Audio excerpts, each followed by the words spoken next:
Magandang buhay po sa ating mga kamamix at meron lang po tayong konting update tungkol nga dito sa issue tungkol kay Rose Ann at kay Bunsomi.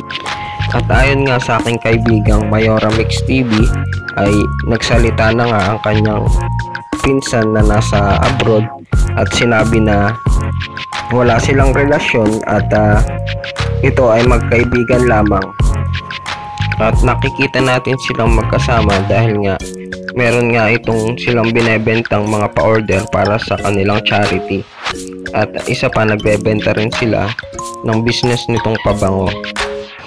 At ayon pa nga kay Mayora Mix TV ay sana wag nating i-judge si Rose Ann dahil hindi naman natin ito kilala ng personal at alam natin ito ay isang dancer at di pa natin kilala ang tunay na pagkatao. At ako nga ay pumunta sa channel ni Rose Ann at sinabi nga niya na walang katotohanan ang mga kumakalat na issue at malaki daw ang paghanga ni Rose Ann sa Mamigs, kaya sana daw po ay huwag maniwala sa mga kumakalat agad na fake news. At siya nga ay may vlog dito habang siya ay nagmumukbang, kaya sana ay suportahan din natin siya sa kanyang channel. At alam ko naman po ang mga nararamdaman ng mga Mamigs at meron po akong kanta dyan na masaya ka na sa iba at may mga comment po na ayaw nila dito at sana po ay alamin po muna natin ang totoo para naman po ay hindi natin ma-judge si Rose Ann tungkol dito.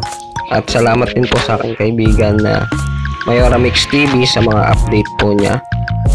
At nagkaroon din po tayo ng konting vlog dito para po sa mga Mamigs nating subscriber. Thank you so much po sa pakikinig din sa ating mga music na atin pong inuulit-ulit sa ating dalawang sweet lovers.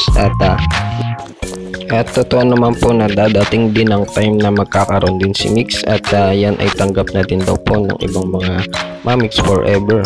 So much po at magandang buhay. God bless po sa lahat at ingat po lagi. Bye bye.